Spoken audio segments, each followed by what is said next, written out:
In here, you lose track of time. Hours melt into days. Days turn into years. 30 years in my case. After so much time in solitary, I should have been getting better.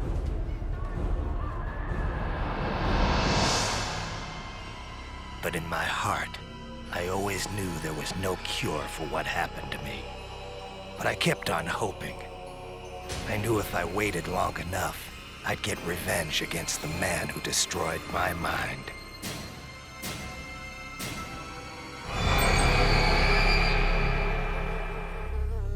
But I could only wait so long. Every day, the visions got worse. Soon I wouldn't be able to tell reality from my nightmares. But then, my life changed. He called himself Calypso. He said he ran a contest. Winner take all. In my case, first prize meant getting even with the man who stole my sanity.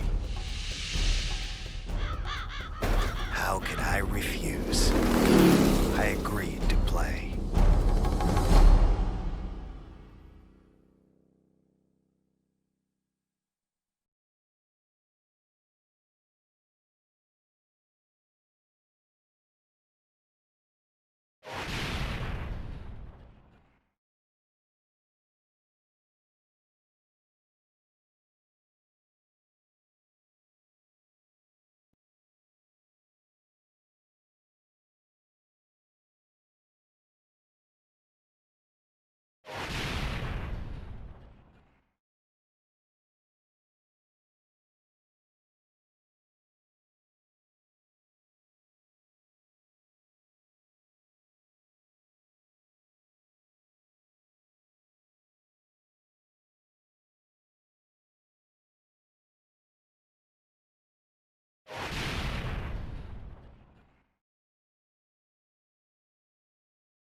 I hadn't thought about the war in years. All the drugs and therapy in the world could never get me to talk about what I went through. But when I passed out, I couldn't escape it. The past came rushing back. It was 1971 again. And I was back in Nam.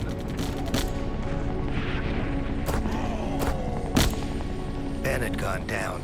It was just me, all alone, trying to revive him. I was shouting to Benny, trying to see if he was okay. But before I knew it, the enemy was on me.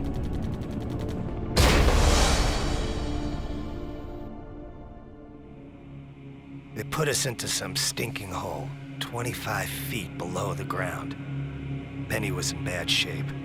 I didn't know how long he was gonna hold out. Seems like forever I was screaming for someone to come and help him. Then one day, we had a visitor. The guy was an advisor to the Vietnamese.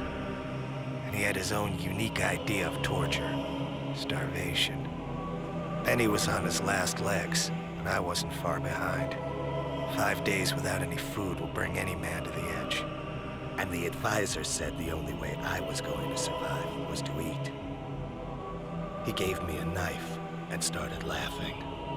He said if I wanted food, I'd have to make do with whatever I could find in the hole. I tried to block out what was happening. I knew what he wanted me to do, but there was no way I was going to give him the satisfaction. Benny died 2 days later. I couldn't look at him. I didn't even want to think about it. It's amazing the things you'll do to survive. I think Benny would have understood.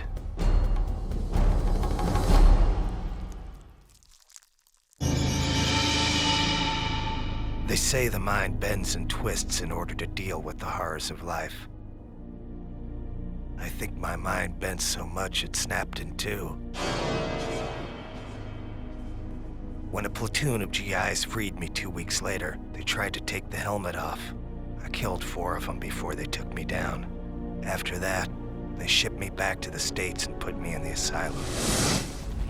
But now I have a chance to get even with the man who pushed me over the edge and made Benny die.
You're in violation of Midtown City Code 4432. Step out of your vehicle and surrender peacefully.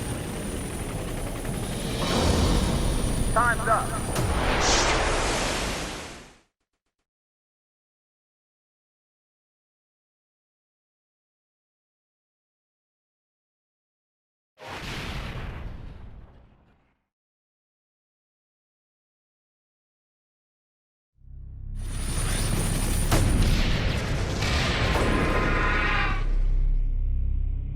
I'd done it.